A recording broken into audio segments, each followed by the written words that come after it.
Chapter 24. And Jesus went out from the temple and was going on his way, and his disciples came to him to show him the buildings of the temple. But he answered and said unto them, See ye not all these things? Verily I say unto you, there shall not be left here one stone upon another that shall not be thrown down.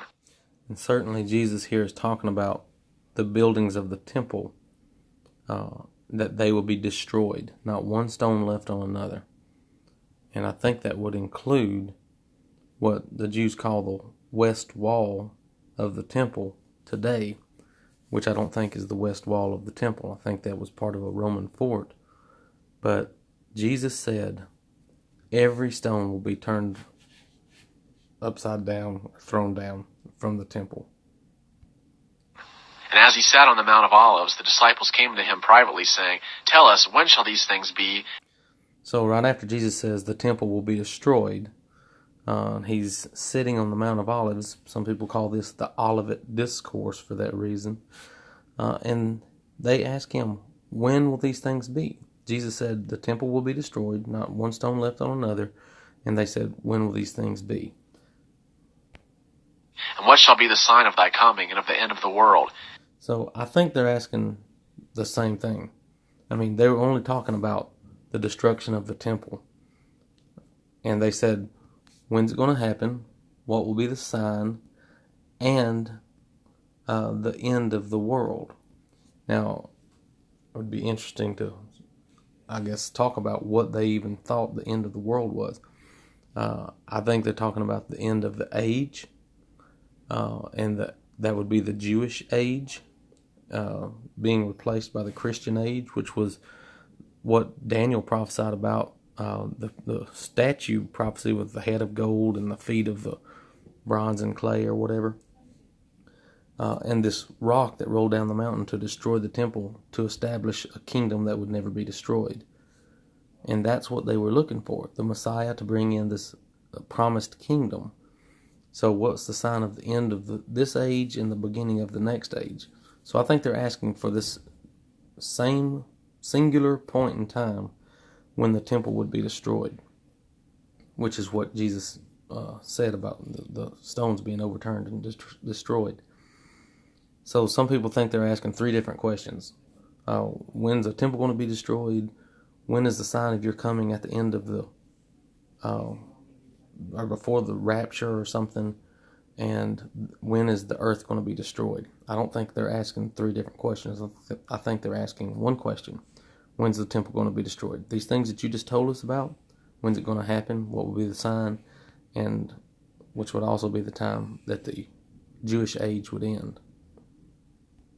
And Jesus answered and said unto them, Take heed that no man lead you astray. For many shall come in my name, saying, I am the Christ, and shall lead many astray. And ye shall hear of wars and rumors of wars. See that ye be not troubled, for these things must needs come to pass, but the end is not yet. So don't worry about anybody who comes along and says, I'm the Messiah. And don't worry about wars and rumors of wars, because that's necessary on earth. As long as earth exists, there'll be wars and rumors of wars. For nation shall rise against nation, and kingdom against kingdom, and there shall be famines and earthquakes in diverse places. But all these things are the beginning of travail. So, the beginning of sorrows, or the beginning of travail, adversity, earthquakes, famines, wars. Don't worry about any of these things. It's all necessary on earth. Then shall they deliver you up into tribulation, and shall kill you, and ye shall be hated of all the nations for my name's sake. Okay, so I think Jesus is talking specifically to his disciples, those who could hear his voice. And he says there's going to be wars and rumors of wars. There's going to be earthquakes and divers, all sorts of bad things that happen on this earth. Don't worry about it. Don't worry about somebody saying they're the Messiah and there's some big event coming. But then he says, then they shall deliver you up. I don't think he was talking about you and I in the year 2018 or anywhere in the future. He was talking to his disciples and says, you will be delivered up and they will kill you, my disciples, and you'll be hated by all nations for my name's sake. Talking specifically to them. And then shall many stumble, and shall deliver up one another, and shall hate one another. And many false prophets shall arise, and shall lead many astray. And because iniquity shall be multiplied, the love of the many shall wax cold.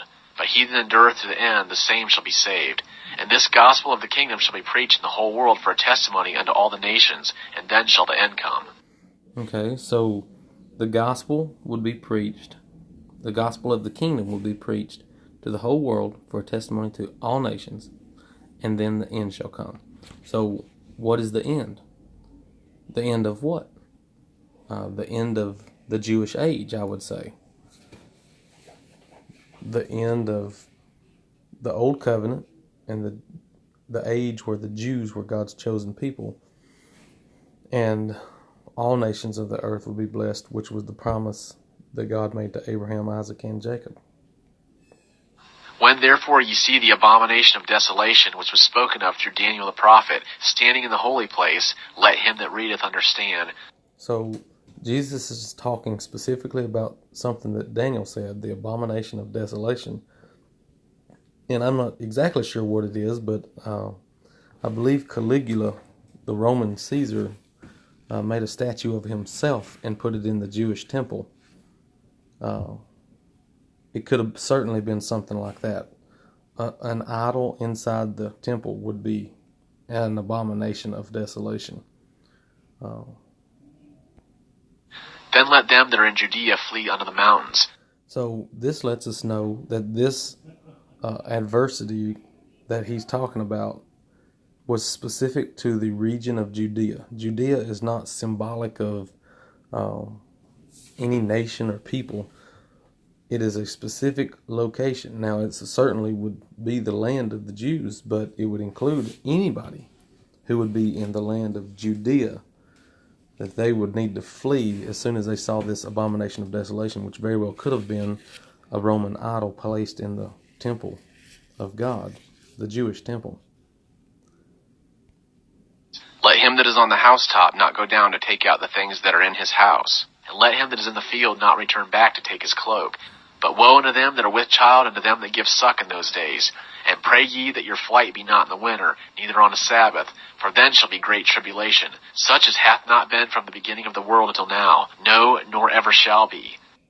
So this is whatever this event was that Jesus was warning them about, was something that was specific to the region of Judea, and it was something that you could escape from, something that you could run away from.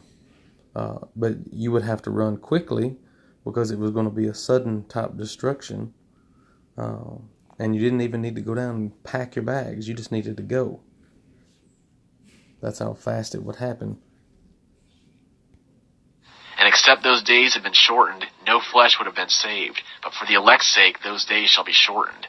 And I think that's saying that God has a specific plan that he carries out, that this is not Satan working his plan and God intervening, but God's carrying out his plan, and he's in control of it. And he can stop it at any point. And for the sake of the elect, he shortens those days.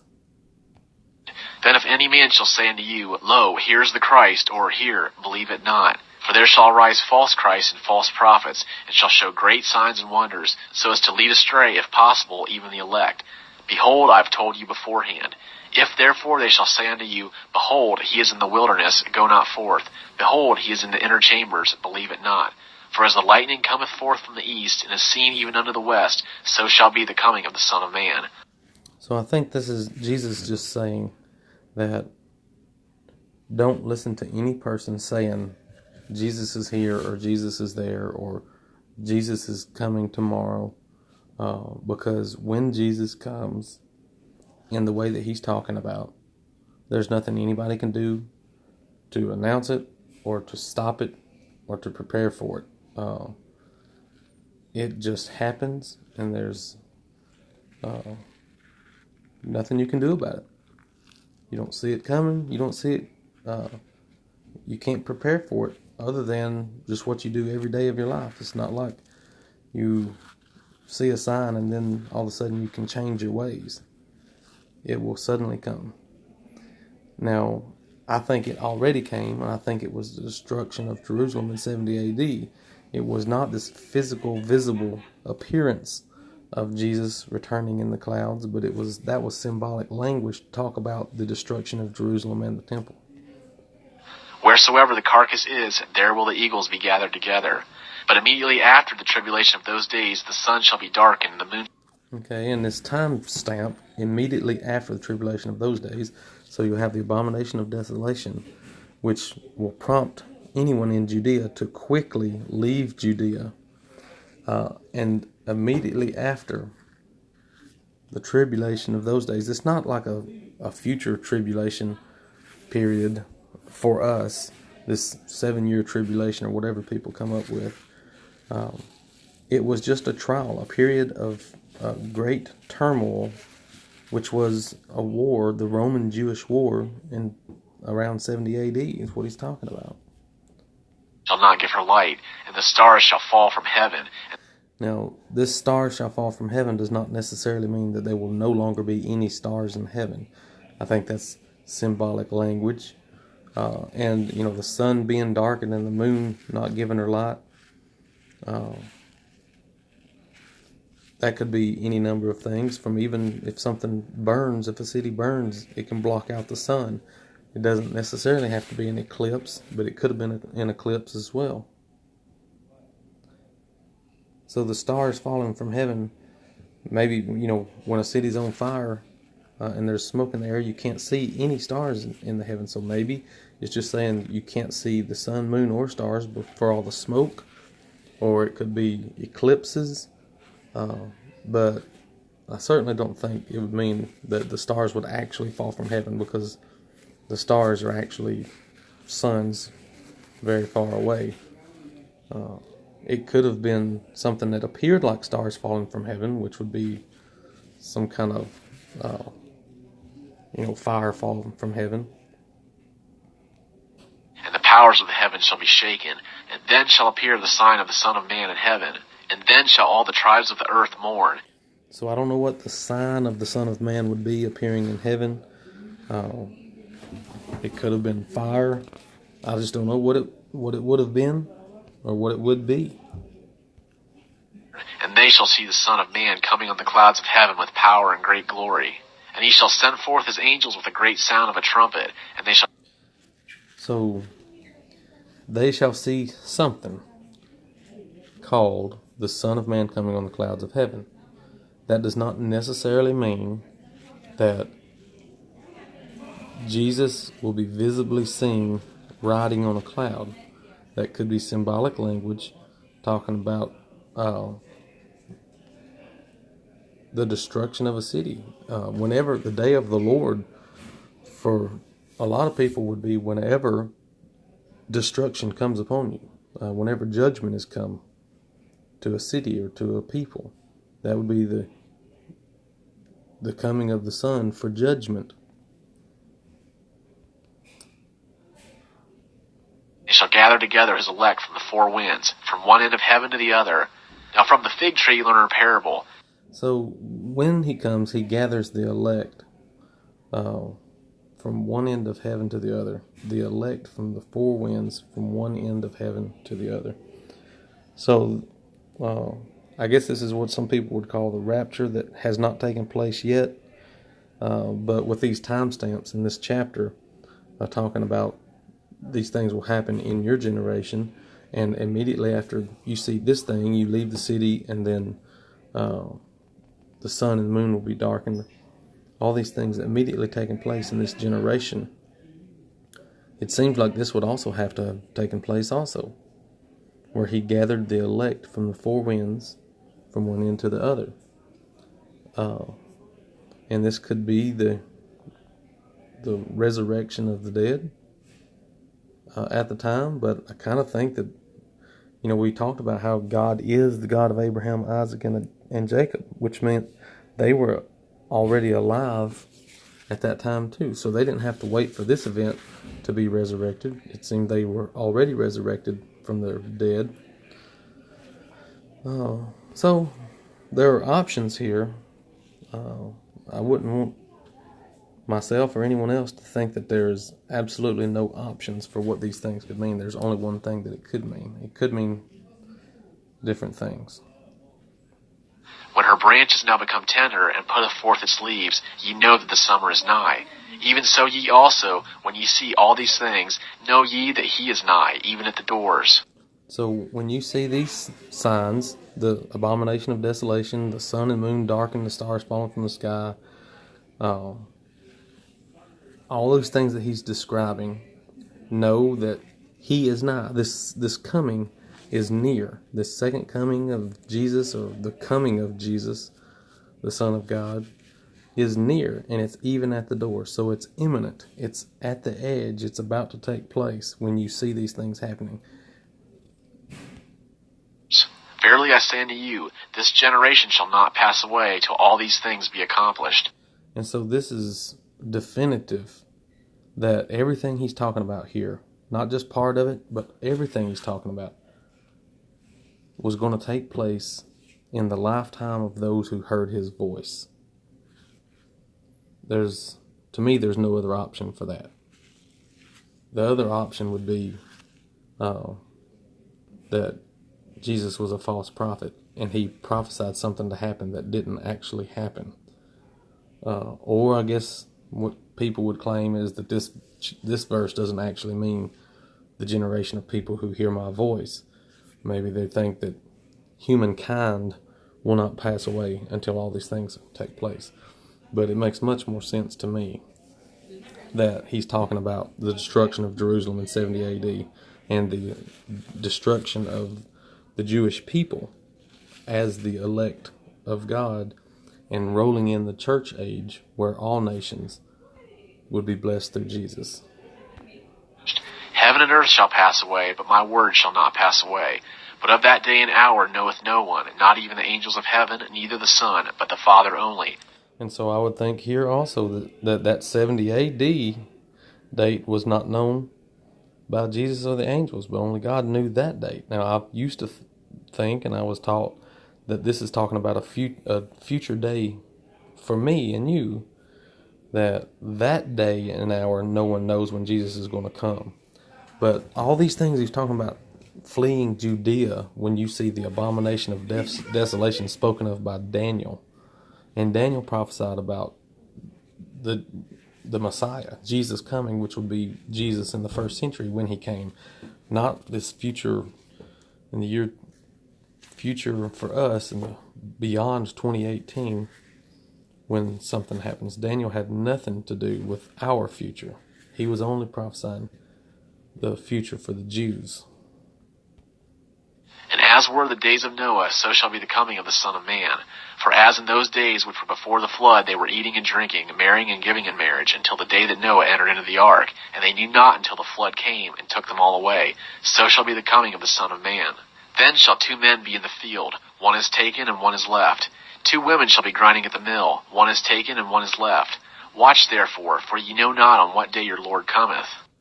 So some people teach this as what they call the rapture, which would be in our future, where Jesus comes and collects the elect people and leaves the evil people behind. And I don't think that's what this is talking about. This is talking about the destruction of Jerusalem. Some people will be killed and some people would not be killed. Some people would be in the field, one be killed and another not killed. So you need to prepare and watch for this abomination of desolation so you would know when to leave.